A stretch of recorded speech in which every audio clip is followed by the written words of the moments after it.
All right, I'll call the meeting to order for the February 11th regular City Council meeting. Madam Clerk, roll call, please. The record will reflect that all members of council are present. Terrific. Now is the time for the invocation by Michael Muslin, First Church of Christ Scientist, Newport Beach. Thank you. Is this working?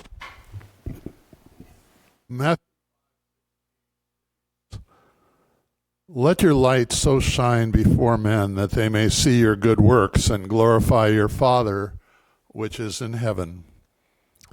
Let's pray together.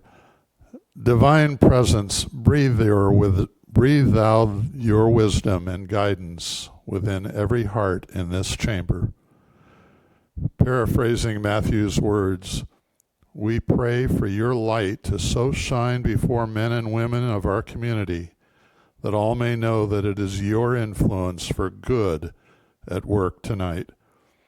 We ask for the grace and humility to achieve morally right solutions that best serve our city. We give all glory to you, Father. We ask this in the name of your Son, Christ Jesus, our Lord. Amen. Thank you. Councilmember Weber, would you please lead us in the pledge? Pledge allegiance to the flag of the United States of America and to the republic for which it stands, one nation, under God, indivisible, with liberty and justice for all. Well done. All right, now is the time for the presentation of one of our favorite historians here in the city of Newport Beach. Mr. Bill Abdel himself is going to continue the theme of the year, all about celebrating Newport, the past, the present, and the future. Bill, I will be honest, I forgot to bring your bio, but a man of your stature doesn't need an introduction, but Bill is known now in the community as the creator of Newport in the Rearview Mirror. So if you have a chance to go check out his YouTube page or his Instagram, it's a wonderful follow. So tonight it's going to be all about the Pacific Electric red car. So the floor is yours, Bill. Thank you for being here. Thank you for having me. Let's talk about the red car trolley and how it shaped Newport Beach. The story starts in 1902, and that's when W.S. Collins, who would go on to develop Balboa Island, he bought the entire town site of Newport Beach. That would be from, at the time, from 9th Street all the way to 61st Street. He was able to, it was for sale because the town was, or the village was dying. The port was being replaced by rail, cheaper, more more convenient than cargo by sea. And so Collins purchased this, but he had to find a way to get people to buy his land for summer homes was his plan. So he needed tourists. So what did he do? He's an entrepreneur. He approached Henry Huntington, who ran the Pacific Electric Railway, and said, do you want to be my partner? So Huntington paid $1.3 million. He got most of the bay side of the peninsula. He got a mudflat called Lido Isle, which is why the original name of that island was Huntington Island and then Electric Island. And then Collins gave him the right-of-way down the center of the peninsula for a railroad. And so he thought this would be the way to get people to Newport. Before that, it was a dirt road from Santa Ana or a train from Santa Ana, but you'd have to get to Santa Ana to get to Newport. Train, by the way, did not run on Sundays because of religious reasons, so you couldn't get there half the weekend, or if you spent the night, Saturday night, camping, which a lot of people did on the beach, or at one of the two hotels, you couldn't get back on Sundays. You'd have to stay overnight. So, another day, let's say. So, why the Pacific Electric Railway? It went everywhere in Southern California. This is a little bit later. This is the 20s, I think. But you can get to, if the rail line went through Newport Beach, you can get to Newport Beach from anywhere in Southern California. The trip from LA to Newport Beach was about 55 minutes, if you can believe it. So it was very efficient. People loved it. So the second thing that happened to put everything in place is in 1906, Newport became a city. 44-12 was the vote. So you're asking yourself, it was a total population of about 206, most of them fishermen. Why would they incorporate? Well, the answer to most things, alcohol. They wanted to have a draw for tourists. Orange County was a dry county. So if you were a wet city, it would be a great draw for tourists. And bars have done well in Newport Beach. Is that the actual Stag Bar? Yeah, That's incredible. Stag Bar. It still looks the same. Yeah, yeah. So the third thing they did is they built the Balboa Pavilion. Now, where the pavilion it was about a 1.5 mile trek down a sandy road. There were no roads there. You can get, obviously, across the bay, you can get there. But the developers who owned the land around the pavilion wanted to sell those lots as well, different than Collins. And so they built a pavilion, and then they got the red car trolley line extended to the pavilion to bring in the tourists. This is a red car trolley going through Huntington Beach. And this is the red car trolley at the stop at the pavilion. You could tell by this photo, A, there's hardly anything around the pavilion, and B, there's no road there. So really the only way to get there is through the trolley. So on July 4th, 1906, the pavilion opened and the trolley made its first run to Balboa. According to newspaper accounts, and newspaper people can exaggerate quite a bit, but there were tens of thousands of people that came there on opening day. They had a hotel, the Balboa Hotel. They allegedly built in 10 days to house some of these people, but it was a smash hit from the start. This is the line, Pacific Electric line to the pier, basically. There was a depot at about 22nd Street, another one at the pavilion. I always think when I look at this map that the reason why outside the pier, near the pier, the streets are so crazy is because those were rail lines that became streets. That's my theory. I don't know that for sure. So the trolley became this selling point. You can get to Newport Beach very, very easily just hopping on this train. So when Collins did develop Balboa Island, he would rent out entire cars to bring people mostly from Pasadena, but from other places to the pavilion. So this was a easy way to get to Newport Beach, and the pavilion became this kind of Las Vegas of Southern California. It had dancing, drinking, even during Prohibition, all the water sports. It was the place to be. It would draw crowds like this. I think this is in the 20s. It was just a crazy place, and it was the place for fun in Southern California. There's a picture of the red car trolley on the peninsula. You could tell it went right down the center. Here's another view. This is the depot at 22nd Street. I think I have another picture here. That's the depot at 22nd Street. What time? Like the last photo? Do you have any idea what time? Like what year that would have been? Someone needs to know cars. 40s? Yeah. I don't know. This is the depot as well. The trains ran until 1953, so for almost half a century they ran up there. If you want to know what happened to the trains and why they went out of business, look it up. It's an incredible story, especially if you're a conspiracy theorist. And then today the trolley lives on. I'm going to hand it over to Joe Stapleton, but that's the basic background of the red car trolley and how it helped build Newport Beach. What a teaser. We'll have to go find out what happened to the red car. Yeah. Cool. Well, I think to Bill Abdell's point, the trolley is going to live on. So we've ordered 5 of these trolleys in partnership with some grant funding from OCTA that is, I think, 80% funded from OCTA. So we're going to have 5 of these. Unfortunately, they will not be available for this summer, but the summer of 2026, we will have 5 of these running up and down the peninsula, hopefully bringing a lot of people outside of their cars and onto their bikes and into trolleys to utilize the services. And then the hope is in 2027, we'll have more that we can purchase that'll be running and connecting the east side of town with the west side and have a whole trolley system. I mentioned this the other night, but Laguna Beach has about 600,000 people a year ride their trolley system. So I think Newport Beach can be a leader in this area and continue to connect both sides. So How many trolleys does Laguna have? I don't know. That's a great question. How many trolleys does Laguna have? How many trolleys Laguna I has? think that's true. Oh, Noah thinks there's 24. 24. Yeah. So we have a ways to go. But it is cool to talk about then and now, talk about a project and what helped incorporate Newport and make it what it is today. And the trolleys are going to be red and kind of a testament to the old red car. So cool. Awesome. Thank you, Bill. I appreciate you being here. Great history. Now we all got to do homework and figure out, maybe the next one will be assignment. What happened to the red car? Boy, that went away in the 50s. So, all right, thanks, Bill. All right, so now's the time for public comments on agenda and non-agenda items. Mr. Mosier.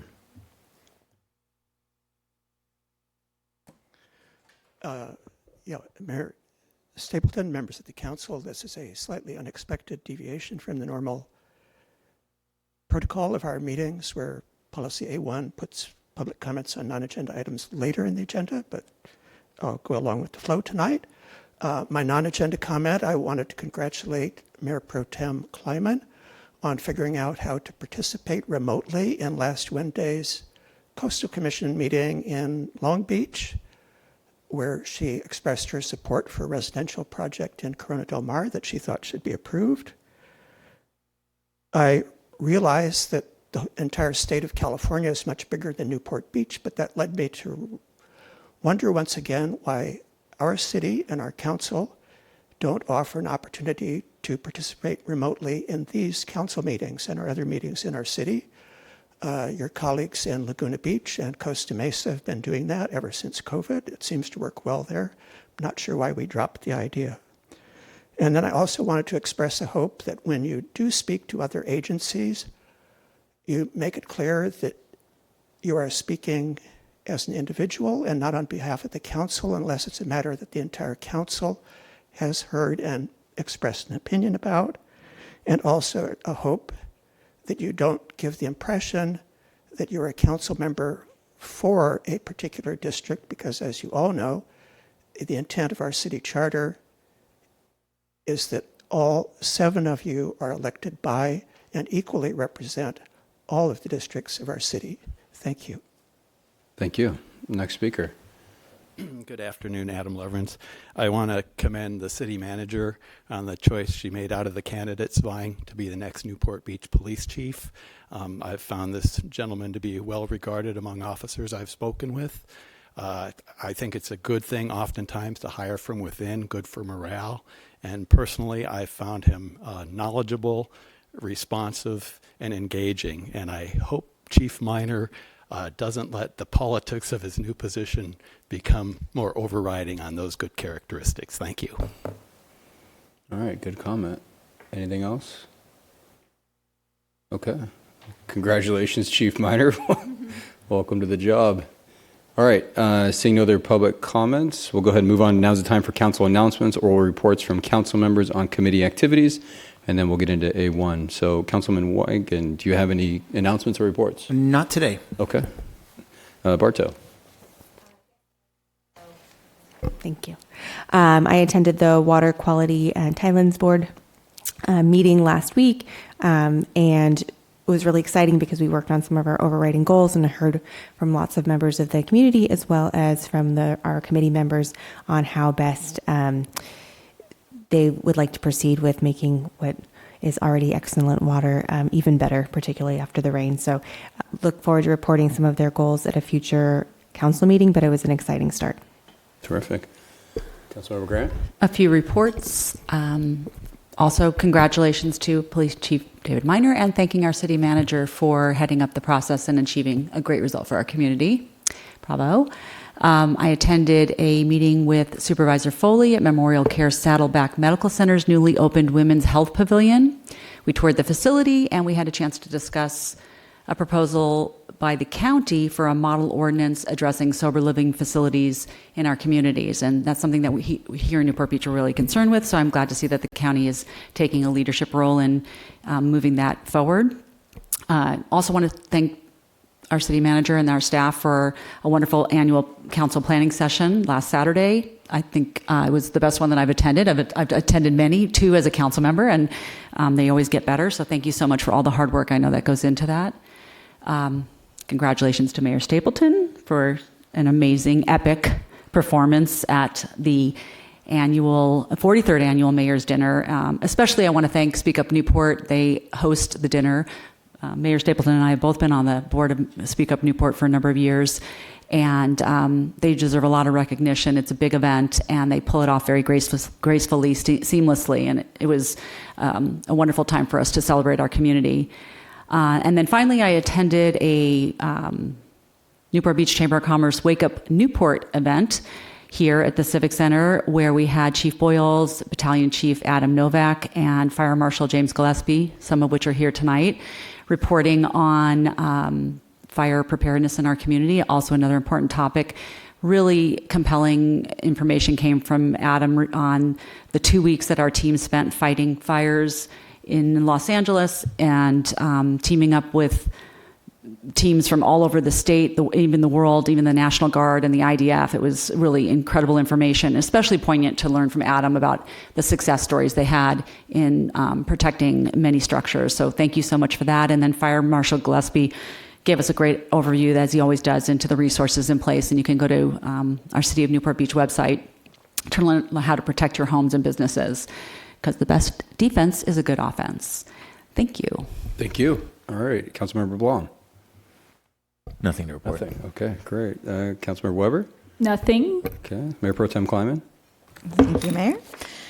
I hosted a legislative ad hoc committee for the California Sober Living Task Force. I spoke with Shore Cliffs, Cameo, and Pelican Heights HOAs about fire mitigation and public safety. Attended the SoCal Advanced Air Mobility Working Group meeting. And speaking of aviation matters, our next aviation committee meeting will be Monday, February 24th here at City Hall in the community room. Okay, terrific. I just want to echo what sentiments up here. Congrats to the staff for the annual planning meeting. Thank you for everyone who put a lot of effort into that.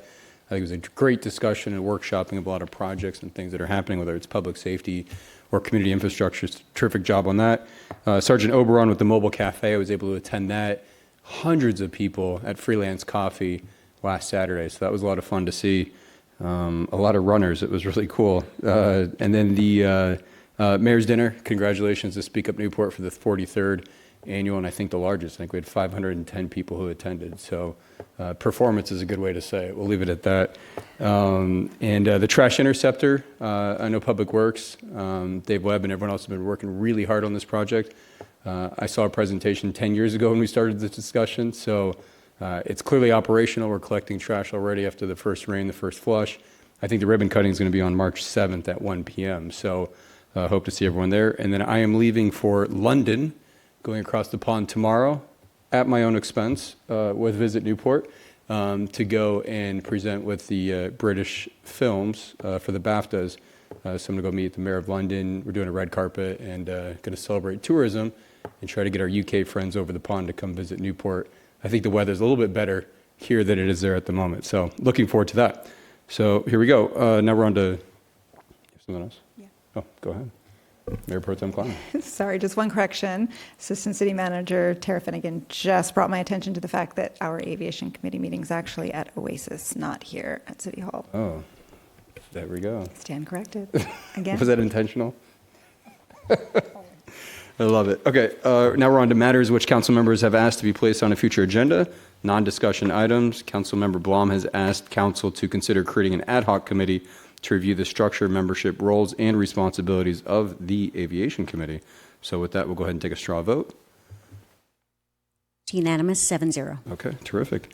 All right, Madam Clerk, please read the notice regarding public comments on consent calendar. This is the time in which council members may pull items from the consent calendar for discussion. Those are items 1 through 12. Public comments are also invited on consent calendar items. Speakers must limit comments to 3 minutes. Before speaking, please state your name for the record. If any item is removed from the consent calendar by a council member, members of the public are invited to speak on each item for up to 3 minutes per item. All matters listed under consent calendar are considered to be routine, will all be enacted by one motion in the form listed below. Council members have received detailed staff reports on each of the items recommending in action. There will be no separate discussion of these items prior to the time the City Council votes on the motion unless members of the City Council request specific items to be discussed and are removed from the consent calendar for separate action. All right, terrific. Councilmember Weigand, do you have any items to pull from the consent calendar or conflicts to announce related to items 1 through 12? No, I don't. Okay, Councilmember Bartow? No. Councilmember Grant? None. Councilmember Blom? I have none. Councilmember Weber? None. Mayor Pro Tem Kleiman? None. And I have none. Do we have a motion? I go ahead and move the consent calendar. Okay, terrific. Do we have a second? I'll second. Okay, Bartow seconds. All right, so now we'll go to public comments on consent calendar items 1 through 12. Mr. Mosier. Mayor Stapleton, members of the council, my name is Jim Mosier. Item number 5 is a routine-looking item where you are being asked to sign off on the successful completion of the last 2 years of the city's slurry sealing program. I've heard it many times. We're very proud of the condition of our streets in Newport Beach. My street was one of those that was sealed in this last round. And the crews actually came by and sealed the cracks that were in the street. And then on April 23rd, they put the slurry over that. And less than a year later, I can say that the street is smoother than it was a year ago, but the cracks are really pretty much back as they were before the job was performed. And coming here through the Dover Shores West Cliff area, which was done at about the same time, I noticed the cracks were back there. So just letting you know, I see we saved a little money on the project. Maybe we shouldn't have saved the money. Maybe the contractor needs a little follow-up work, or maybe that's perfectly normal. But the cracks are there, and they have another 6 years to go. Thank you. Thank you. Any other comments? Okay, seeing none, we'll get our Public Works over there to check it out and see how that looks. I've tried for 20 years to find a pothole in Newport, and every time I find one, I find out it's not our street. So I'll keep trying. All right, so we got a first and a second public comments. So any additional comments on council? All right, let's vote.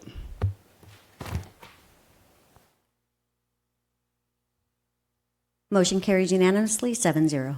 Terrific. All right, so now we're going to go to public hearing. Item number 13, ordinance granting non-exclusive commercial solid waste and franchise agreements. Do you guys want a staff report? Do we need a staff report? No? I think we're all good. Yeah, I don't think we'll need one. Okay. Any council members, do you guys have any questions or comments before we go to public comments? Seeing none? Okay. Now we'll go ahead and for public comments on this item. Okay, seeing none. Any additional comments or questions by council? I'll make a motion to approve. Okay, do I have a second? All right, Blom seconds. Let's go ahead and vote. Prior to reading the vote, I'll read the ordinance title for ordinance 2025-1, an ordinance of the City Council of the City of Newport Beach granting non-exclusive franchise agreements for commercial solid waste and vertible materials handling services within the City of Newport Beach. The motion carries unanimously, 7-0. Terrific. Thank you. All right, item 14, amending the schedule of rents, fines, and fees to provide a pass-through of credit card transaction fees charged by third parties directly to the consumer. Do we need a staff report on this? Okay, terrific. No staff report needed. We'll go ahead out for public comments. Mr. Mosier.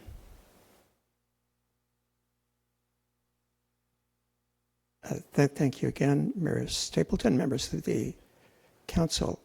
This item, as I understand it, we have for the last year been phasing in a 2.85% convenience fee when people pay city bills by credit card. And this is making a change to that, as I understand it, where they will be paying a variable rate. But if you are optimistic that any average member of the public reading the new schedule of rents, fines, and fees will understand what the statement and the footnote say and how much they will be paying, you're more optimistic than I am. Thank you. Thank you. Do you want to, Jason, want to answer that? Yes, I'll just note Yeah. that the fees, because we have, I was just reading, I think 10 different merchant processors because of the various different types of payment systems we have between our utility billing system, our permit system, recreation software system, that all requires their own payment processor. So what we're going to be charging is the rates that they in fact have. So we're just going to be charging what we are being charged for those specific From that particular convenience vendor. fee charges for Yeah. credit card usage. Yes. Okay, terrific. All right, any other public comments? Seeing none, any questions or comments on council? I'll go ahead and make the motion. Do I have a second?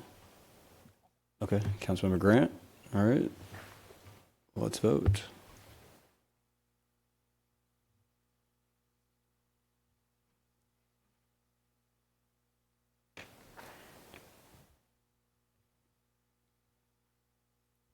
The motion carries unanimously, 7-0. Okay, terrific. Item number 15, approving a request to waive City Council Policy L2, driveway approaches and a coastal development permit for a duplex at 3601 Lake Avenue. Staff report. Do you guys want to report on this one? No? Anybody? Okay. Do you guys have a 30-second or quick report you can give? I feel bad that you guys did all this work and it's ready for... No problem. You sat, you look comfortable. Why don't you give us a very brief report just so everyone knows what's going on? My name is Jaime Murillo, Deputy Director of Community Development. With me I have Assistant Planner Jerry Areji. It's his first time presenting at council. He's prepared to provide a very brief report. Yeah, well, we got to break him in. No pressure. Yeah, break him in. That's good. Make him give him the whole thing. I like this. Yeah, you know, we have all the time in the world, actually. Yeah, that's not funny, huh? Tough crowd. No laughing. Yeah, please. All right, thank you, Mayor Stapleton. City Council members, Jerry Areji, Assistant Planner. So this item's for the Christian residents. It's a coastal development permit and waiver of Council Policy L2. Typically, coastal development permits are reviewed by the city's zoning administrator, but because this application includes a waiver of a council policy, both applications are combined and are required to be reviewed by the City Council. So the subject property is located on the Balboa Peninsula, on the corner of Lake Avenue and 36th Street. It's within a developed neighborhood and includes other single-family residences and duplexes between 1 and 3 stories. The property abuts 36th Street, which is a one-way road and has a red curb that prohibits parking all throughout the northern side. This is the view from 36th Street of the existing home. It's an existing single-family residence, so it has a garage that is accessed from 36th Street. There on the right is the red curb that's all along 36th Street. On the left is the alley and an existing power pole. Any new development would be required to have access through an alley as required by City Council Policy L2. There are exceptions of Policy L2 whenever there is existing power poles in the alley that prohibit sufficient maneuverability to access a garage, and when there is existing curb cuts, which in this case there are both of those. The proposed project is to demolish that existing single-family residence to construct a new 3-story duplex. On the left, you see the alley, and one of the 2 garages does comply with Policy L2, has a garage that faces the alley. But because of that power pole that exists and is unable to be removed, the second garage is accessed through 36th Street. Council Policy L2 does allow for existing curb cuts to remain, but it does require 1 additional parking space. And I'll speak about that more on the next slide. And because of the property's location in the coastal zone, the demolition and construction does require approval of a coastal development permit. And the project does conform to all standards of the local coastal program, and it will not impede any coastal access or coastal views. So the intent of Policy L2 is to preserve on-street parking by minimizing the number and size of curb cuts and by requiring garages to be accessed from the alley. So in this case, one of the exceptions to waiver L2 policy is to provide 1 additional spot, and the intent of that is to offset any parking lost from that curb cut and provide that on site. But in this case, the property is along a street that has red curb, so there isn't any impact to on-street parking, and so staff believes that there's support for the waiver to not provide that extra 5th spot for this project.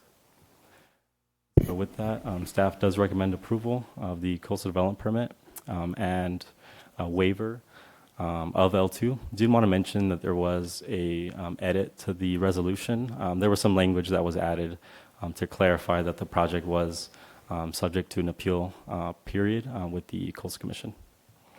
And that concludes my presentation. Well done, Jerry. Good job. Any comments or questions from council? Look, you did so well, no questions. Hope to see you back. Thank you. Okay, now we'll go back to public comments on this item. All right, seeing none, we'll come back up here. Do I have a motion to go ahead and, do I have a motion on this? I'll make the motion. Okay, I got a first by Councilmember Weigand, second by Councilmember Weber. Let's vote.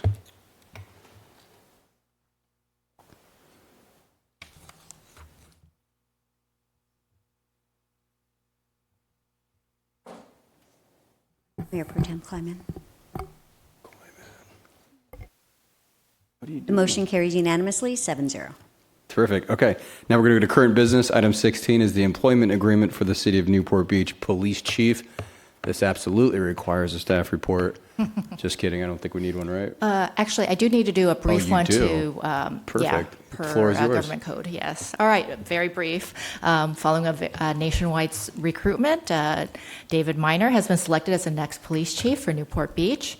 Before you is the employment agreement that provides the terms and conditions of employment for the chief here. Key compensation components include an annual base salary of $270,478.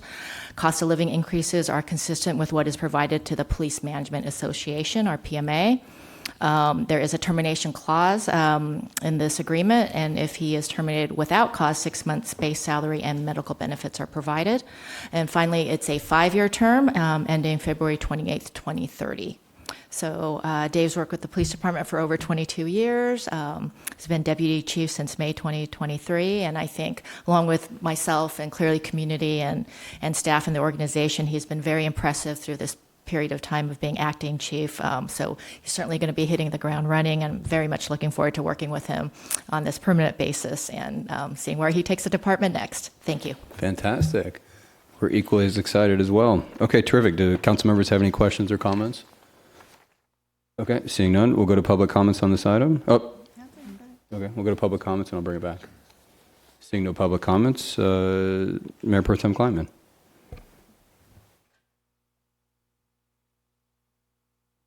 Oh, okay. Go ahead, Councilmember Blom. Oh, perfect. Okay. So the only questions, and actually, thank you, Mr. Mosier, for your comments on this one. They're always one of my favorite things to read as I run through my days. The salary ranges, and when we talked about the exhibit, just a quick question to city manager on this, that we were 2 years back on that, or kind of what the current outline of job title was. I was just looking for some clarification. Do you read Mr. Mosier's comments on this one? Were those salary pieces tied to the 2 years ago appraisal of that, or do we have a current appraisal on chiefs within the area? I don't think we have a current survey that's been done. So the salary range it's what's been in effect since the last, I don't know when the last survey and when the salary schedule was set for it, but it's existing.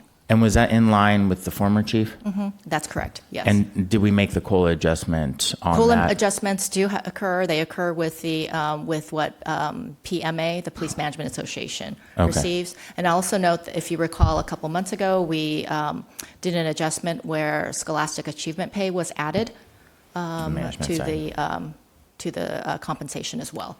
And that's not reflected though in the base pay, correct? That is not. Okay. Yeah. Yes, that's correct. And what's that? Not subject to the range. And not subject to the range, correct. Okay. Okay. Right, outside of the range. The range is for the base salary. Okay. Let me ruminate on that for a moment. Okay. Lauren? Mayor Pro Tem Kleiman. Thank you. Oh, let me just start by saying I wholeheartedly support Chief Dave Miner and have complete confidence in his ability to continue to be the leader of this department, the department leader that they want and that we need. I do have a couple of clarifications on the contract terms. As Councilmember Blom mentioned, we love it when we're tracking with Mr. Mosier's comments. So I think that does need a little bit of clarification since we have a salary range addendum that is kind of coming close to being obsolete. I understand that the range will be adjusted up through the bargaining group negotiations, but perhaps a reference in there about that could be helpful. Secondly, I know it's kind of legally the way compensation is structured, but I wanted to make sure that it's clearly stated that only the base pay is subject to the salary range for the police chief position, exempting scholastic and other pay. Lastly, any conflicts between the Keene Management and PMA for COLA versus other benefits. I just want to make sure there's no conflict between those, since there is a provision that says that the agreement supersedes. So again, there's two different sections that reference that. Just want to make sure we're all on the same page. And then lastly, Section E is, I guess it's Section 4E, reads a little bit arbitrary and potentially inconsistent with the fire chief's contract. So I would like to address that up here as a group if there's any willingness, just to have more of a concrete bonus pay that isn't necessarily discretionary, that's guaranteed, and then if there's anything above that that would be discretionary under city managers' abilities, then certainly that would be above and beyond. But I know we have some built-in percentages in the other contract. What page was it that you were referring to? Looks like it's 16-7, is that correct, Mayor Pro Tem? On the evaluation and increase in base salary, is that the section you're looking at? Correct. Yes, thank you.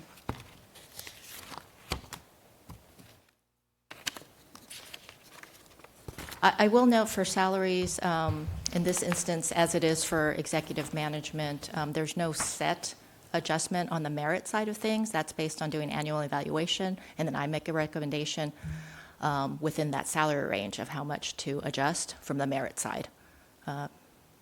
Yeah, so I think maybe I would propose that we leave that in, and then we maybe add an additional provision that does have a set increase. Again, I thought maybe City Attorney can comment on the other contract that we just did. So in the past, there were some built-in, increases to the fire chief's contract. For instance, it said in year X he would get 2%, in year Y he would get 1.5%. So those are kind of locked-in increases to his salary. We could do something similar here. We had locked-in increases, annually at some amount up to the range of the salary schedule, or a bonus that's not tied to performance in some amount that would just be paid, directly without impacting kind of the base pay or salary schedule. So one or the other, if that's the pleasure of the council. So when we typically do a COLA increase for the other bargaining groups and it comes through, none of these positions are tied to that. Is that correct? No, that Or are they is tied to key and management? The whole salary range will move. Correct. So say he's the chief is being paid at like 95% of the total salary. So if the COLA adjust, that will move automatically. And the COLA is tied to key and management? Public Police Management Association, PMA. PMA. Thanks. Yeah. Okay. And so that one piece that... so that's separate from, I'm sorry to interrupt you like that. Go ahead. But I just want to make, that is separate from doing a merit increase within the range. Correct. The merit increase is based on the evaluation policy that the Mayor Pro Tem is looking at. So I think, would you like to put some language in there to guarantee a merit increase? Is that something we could do a friendly amendment up here on that we could all be in agreement with? I mean, the nature of 3% of merit increase? I mean, is that something he's asking for? Or is that just something we're just proposing? I mean, at this point, it's something that's being proposed from the dais. So, I mean, at this point, I'd like to make a motion to recommend and with a friendly amendment to add a 3% merit increase yearly. Anything above that would be at the discretion of the city manager. I'll second that. And so annually, that would be 3%, but would there already be a COLA built into that? Correct. Well, the COLA would go with the PMA. Yeah, COLA would be separate, and then... This is merit. And then it's only up to the total salary range. Correct? Well, the bonus would be... Oh, no, it's a bonus then? The merit bonus. Because I think in that, as I'm reading through that section, right, that is a merit bonus only that doesn't affect... So, Aaron? So I think the issue is increasing his base pay by 3% annually up to the maximum of the salary schedule, which would be something that's purgeable. Or would it be a 3% bonus that's paid, which it wouldn't be tied to anything, which would not be PERSable? So I think that's the primary difference between the two, is that I would go with the latter. So can you repeat? Because I just want to make sure I'm voting on exactly what, I understand exactly what we're voting on. Yeah, so if you had a 3% automatic increase that wasn't tied to COLAs to the base salary, then that would increase every year by 3%, the base salary would, up to the maximum of what the city council approves for the salary schedule. There's another way to give, to add money to a contract by saying you get a 3% bonus of the base salary, 3% of the base salary every year, but that's not tied to merit or anything, so that's not PERSable. So, and that'd be based on whatever the base salary is at the time. So to confirm, Noah, your motion, that would be to have the automatic 3% and anything in excess that the city manager would appreciate would be in excess, but there'd be a guarantee of 3% instead of just, and that's in addition to the COLA. So there'd be a COLA and a 3%, and then anything merit oriented would above the 3% would be at the discretion of the city manager. The COLA would be locked into the base salary, right, which we have a specific threshold on what we've approved for the base salary, which is where, and that's different than how we have it drafted, because right now we just have the COLA and then a possible merit bonus. So right now what we have is we have a base salary, and then when the city manager conducts her annual review, she has the option to increase the base salary by an amount up to the maximum of the salary range. I'm still a little unclear as far as what's being proposed, if it's, 1, 3% increasing the base salary every year, or 2, a bonus that's just 3% of the base salary. And the biggest difference is one's PERSable and one isn't. It's not PERSable. The bonuses are not PERSable unless they're tied to some type of performance evaluation. So if you're just giving a 3% bonus that's not tied to any type of performance evaluation, then it's not PERSable. Correct. So that was the intention of the motion. 3% non-PERSable. 3% non-PERSable bonus. Councilmember Weigand? So seeing this would be something that would be done after a year's service, and seeing that we're kind of doing this on the fly, is this something we could maybe table and approve as we've got everything here? Table that, we can have an analysis prepared for us, and then re-vote on it either sometime throughout the course of the year, so that we're not just guessing. Even the city attorney had said he was still not quite clear. I think maybe we've resolved that, but we're doing this from the dais. So I want to make sure that we're doing this correctly. If the chief's not asking for it, maybe he wants it to be PERSable. Maybe he doesn't. I would guess he doesn't. But is this something he's even asking for? So I'm just curious. Do we give this a little think through? Which I'm in favor of this, but I'm not in favor of doing this from the dais on the fly. So I want to be respectful of him being here, but also of the process. So. We've got a year to kind of look through this. He's signing a 5-year contract. So correct. And I think where I was coming from on this is, we want to ensure there's some kind of merit piece and a bonus that is attributed to the job he's doing in a year. I'm also nervous about the salary range we currently have without current comps on it, because I think the last time we did a comp on this was a couple of years ago.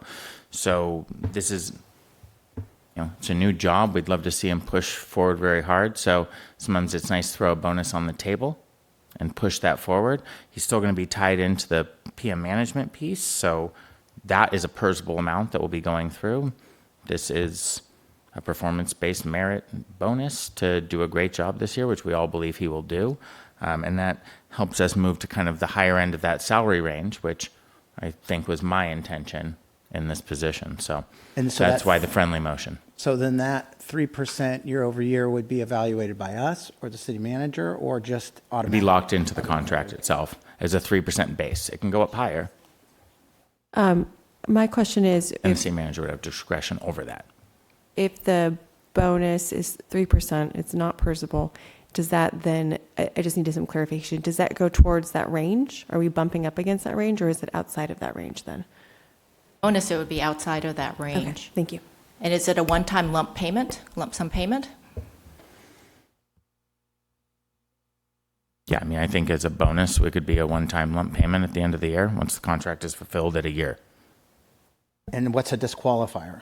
If there's some The It's- dissolution of the contract? So to me, a bonus is when you earn something, right? Like you set goals and you hit those goals. If we're just giving a merit, what's the difference, bonus or merit increase? I know that it's a perishable, non-perishable world, but does he set goals and then somebody approves, says, okay, good, you did that, or it's just a locked-in 3,000 or 3%? I want to be fair here, but like, let's say we're not seeing the performance that we want. No, I'm not saying anything here, but I'm just saying, let's just say that there's that. Then what us council has to say, we're not going to honor that 3%, or the city manager can take that away, or that's just a lot. To me, it's not Right a bonus, now, it's just a locked-in merit. Correct. increase. Right now, there's no bonus locked in. There's no merit bonus locked in at all. It's full discretion. So this is basically adding a floor to that bonus. That's kind of the idea. I love the sentiment, and I think it's really great. Would there be any objection to getting some draft language and looking at this again on the 25th? I think we'd have to do a friendly amendment to that. Would that be? Also, And can we you? want to approve the contract now, I think, is part of my Yeah, issue. you could always approve the contract and we could bring an amendment. Amendment to the contract. Or could you retroactively pay as well? Well, you're not going Well, to it'd be a bonus. Not the bonus, but, the contract, if it's being delayed 2 weeks, and then you'd have, because the reason for it Whole being item dated a back later on. date is it has to X amount of days to Yeah. go I through think a the motion amendment's probably the way reconsider. to go. I think an amendment to the contract would work just fine, since it's a single employment agreement. And it's going to be paid in a year from now, so I don't think it has to even rush back. I mean, you can come back next meeting, but, I don't I know. just mean for his contract starting and getting the pays for normal duties, not for this bonus or Right. merit I think if you want the bulk of the contract to go in, I think it would make sense to put it in place, be approved now, because we're trying to catch the next pay period. Right. And Okay, get so that going, moving we'd forward. be looking for a friendly amendment to approve the contract as it is now, and then come back on the 25th with this potential amendment for the bonus structure you're talking about. Well, Aaron, do you have language that you could potentially put up for review?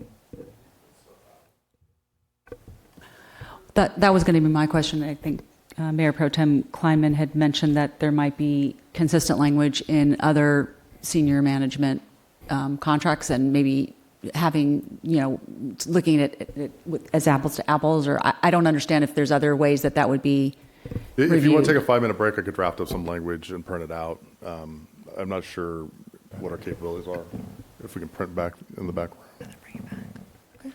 Yeah. We gotta talk through this. I'd rather approve the contract tonight and come back on the 25th and have this discussion about the amendment to this bonus structure. I'll amend Councilmembers Blum's motion to approve the contract with a proviso that we come back on the 28th with proposed language. And just to confirm, it would be clarifying that only the base pay is subject to the city's salary range, referencing the 3% in the salary schedules that's going to be received on July 12th, 2025. Clear that the PMA COLA applies going forward, and then we would bring back the part about the bonus. Does that sound correct? I think it'd be E, right? Is that what we're looking at? That would still be part. Those other things would still be part of this motion.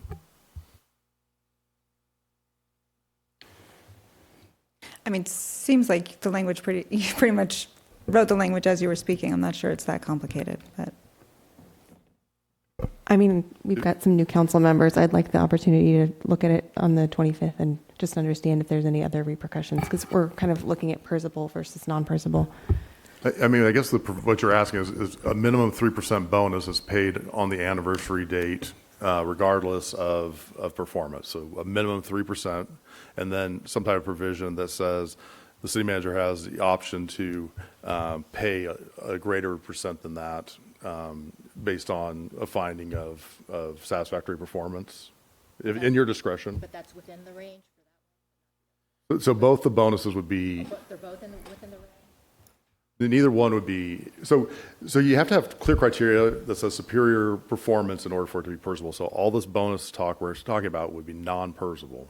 Correct. It basically adding a floor Of to a merit 3%, bonus. and then Correct. additional in the city manager's discretion. I Yes. can draft up language for that, but I understand the concept as if everyone else does. I think we're there. Just adding a subfloor. Yeah, it's literally just adding an additional clause that says a 3% bonus. That's it. Yeah, so 3% minimum bonus, no matter what, and then additional bonus at the discretion of the city manager. What are we? Yeah, additional bonus upon, I mean, I don't think the concept's that difficult here. It's basically saying 3% no matter what, and another another whatever percent based on your finding of satisfactory performance, if he meets, that in his evaluation. Okay, so we have a motion, amendment motion by Councilmember Grant. Huh? We haven't, do we have a second on that motion? Barto seconds. Do you want amendment first? Yeah. Before you vote on the contract? Okay. This is a substitute motion. Well, I don't want to I guess I'm trying to get so that 3 council members don't have to vote against the police chief's contract by not voting for the substitute motion. So can we just vote on this piece of it? Do you want to vote on the contract or on the bonus?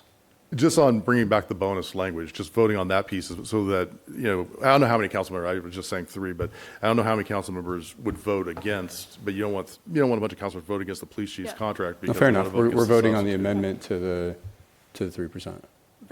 Bringing it back versus Bringing it back. Are we handling going to bring it back on the 25th or are we going to handle it today? There's a motion on the table to bring it back versus handling it now, so that's what you're voting on. I understand, but we have a substitute motion.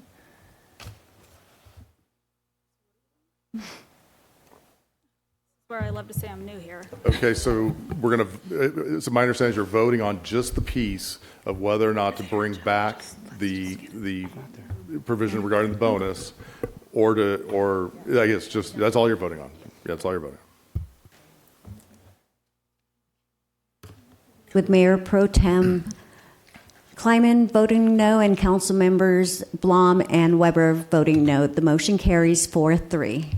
Okay, so now we'll look for a motion to approve the contract.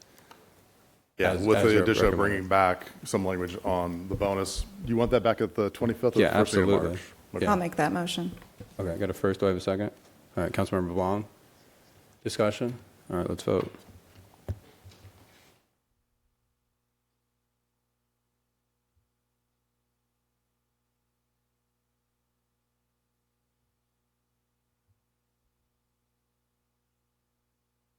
Approval of contract is approved 7-0. All right, congratulations, Chief. Welcome aboard. 22 years, welcome back. All right, cool. We're going to go into, that's it, right? All right, Madam Clerk, please read the announcement for motions for reconsideration. A motion to reconsider the vote on any action taken by the City Council, either this meeting or the previous meeting, may be made only by one of the council members who voted with the prevailing side. Okay, are there any motions for reconsideration? All right, seeing none, we're adjourned. Thank you.